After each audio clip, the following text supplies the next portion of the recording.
Beijing sudah menargetkan Djibouti pada awal 2000-an berinvestasi dalam pembangunan sekolah dan stadion serta merenovasi jalan dan gedung resmi, termasuk Kementerian Luar Negeri. Investasi China meningkat setelah Presiden Xi Jinping mengambil alih kekuasaan pada tahun 2012 dan meresmikan Belt and Road Initiative pada tahun berikutnya.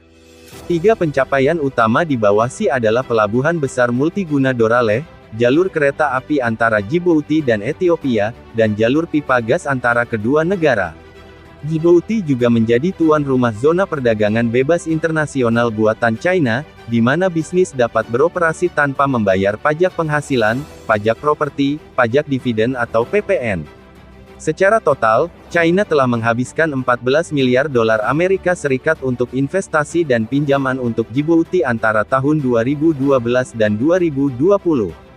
Alasan Beijing telah berinvestasi begitu banyak di Djibouti adalah karena memberi China komponen Afrika dalam jaringan besar yang disebut Jalur Sutra Maritim, di salah satu dari sedikit negara yang secara politik stabil di kawasan itu, kata seorang ahli Inggris di tanduk Afrika yang meminta untuk tidak disebutkan namanya. Gerard Prunier, seorang sejarawan di Institut des Mondes Africains, Institut Dunia Afrika, mengatakan, Djibouti adalah jembatan menuju negara-negara Afrika pedalaman, termasuk negara-negara yang jauh lebih menjanjikan secara ekonomi seperti Ethiopia.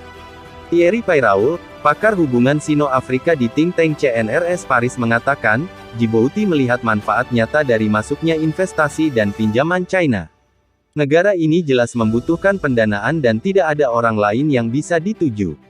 Zaffertin, penasihat senior Duta Besar Amerika Serikat untuk PBB, menulis dalam sebuah laporan untuk The Brookings Institution yang diterbitkan pada Juni tahun 2020.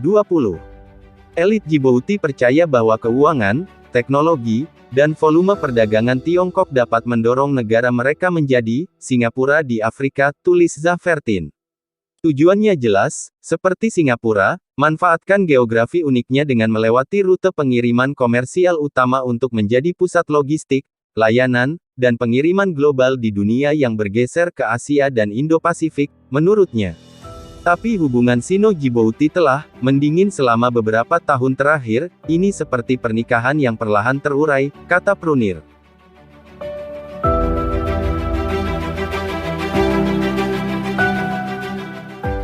Dalam banyak hal, hubungan antara Djibouti dan China merupakan studi kasus tentang bagaimana Beijing menggunakan strategi investasi infrastruktur globalnya, Belt and Road Initiative atau BRI, untuk meningkatkan pengaruh ekonominya dan memperkuat posisinya sebagai investor teratas di Afrika.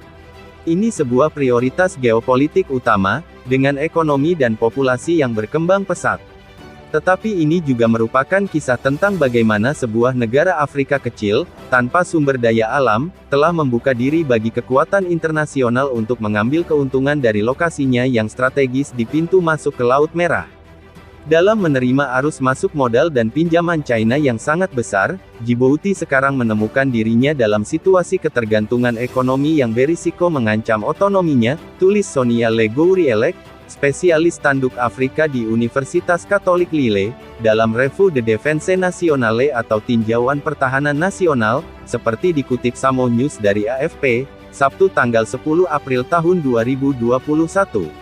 Pada tahun 2017, China telah secara resmi membuka pangkalan militer pertamanya di Afrika tepatnya di Djibouti. Para prajurit, perwira, dan tamu undangan menghadiri upacara pengibaran dan parade militer yang menandai peristiwa bersejarah itu. Peresmian pangkalan militer di Djibouti ini berbarengan dengan ulang tahun ke-90 Tentara Pembebasan Rakyat atau PLA. Pangkalan logistik ini menjadi yang pertama akan digunakan Beijing untuk mendukung pengawalan laut di Afrika dan Asia Barat Daya, menjaga perdamaian, dan untuk bantuan kemanusiaan, demikian pernyataan Kementerian Pertahanan China.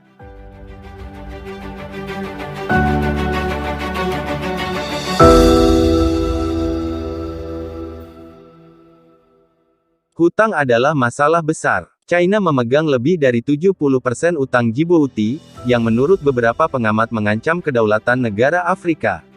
Mereka khawatir Djibouti akan mengalami nasib yang sama seperti Sri Lanka, yang harus menyerahkan kendali pelabuhan kepada perusahaan China karena tidak dapat membayar kembali pinjaman yang telah ditandatangani dengan China. Namun, China telah belajar dari kesalahannya di Sri Lanka, kata pakar Inggris yang tidak disebutkan namanya. China akan bersedia untuk menegosiasikan kembali hutang karena tidak ingin terlihat seperti orang jahat. Masalahnya adalah bahwa keuntungan bagi Djibouti dari investasi dan pinjaman China tampak meragukan. Pelabuhan di Doraleh, misalnya, tampak sebagian besar berwawasan keluar. Ini tidak banyak membantu pekerjaan lokal, terutama perusahaan China yang mendapat untung darinya. Uang China memiliki pengaruh yang sangat terbatas bagi orang Djibouti, kata Pairaul. Antusiasme China juga menurun. Beberapa proyek seperti jalur kereta api ke Ethiopia lambat membuahkan hasil. China menyadari bahwa proyek yang mereka danai belum tentu menghasilkan keuntungan, kata Pairaul. Sementara Prunir berkata, mereka mulai merasa agak sempit di pangkalan militer mereka, dengan orang Amerika di sebelahnya dan Prancis juga di dekatnya. Namun, walau hubungannya dengan Djibouti mulai dingin, China tidak akan mudah melepaskan begitu saja. Ini tetap menjadi bagian penting dari Belt and Road Initiative, kata Pairaul. Mungkin, Djibouti akan mendekatkan dirinya dengan pemain lain, Prancis misalnya.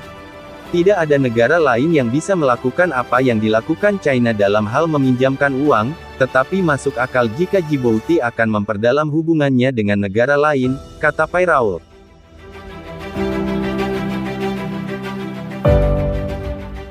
Hutang adalah masalah besar. China memegang lebih dari 70% utang Djibouti, yang menurut beberapa pengamat mengancam kedaulatan negara Afrika. Mereka khawatir Djibouti akan mengalami nasib yang sama seperti Sri Lanka, yang harus menyerahkan kendali pelabuhan kepada perusahaan China karena tidak dapat membayar kembali pinjaman yang telah ditandatangani dengan China. Namun, China telah belajar dari kesalahannya di Sri Lanka, kata pakar Inggris yang tidak disebutkan namanya. China akan bersedia untuk menegosiasikan kembali hutang karena tidak ingin terlihat seperti orang jahat. Masalahnya adalah bahwa keuntungan bagi Djibouti dari investasi dan pinjaman China tampak meragukan. Pelabuhan di Doraleh, misalnya, tampak sebagian besar berwawasan keluar. Ini tidak banyak membantu pekerjaan lokal, terutama perusahaan China yang mendapat untung darinya. Uang China memiliki pengaruh yang sangat terbatas bagi orang Djibouti, kata Pairaul. Antusiasme China juga menurun. Beberapa proyek seperti jalur kereta api ke Ethiopia lambat membuahkan hasil. China menyadari bahwa proyek yang mereka danai belum tentu menghasilkan keuntungan, kata Pairaul. Sementara Prunir berkata, mereka mulai merasa agak sempit di pangkalan militer mereka, dengan orang Amerika di sebelahnya dan Prancis juga di dekatnya. Namun, walau hubungannya dengan Djibouti mulai dingin, China tidak akan mudah melepaskan begitu saja. Ini tetap menjadi bagian penting dari Belt and Road Initiative, kata Pairaul. Mungkin, Djibouti akan mendekatkan dirinya dengan pemain lain, Prancis misalnya. Tidak ada negara lain yang bisa melakukan apa yang dilakukan China dalam hal meminjamkan uang, tetapi masuk akal jika Djibouti akan memperdalam hubungannya dengan negara lain, kata Pairaul.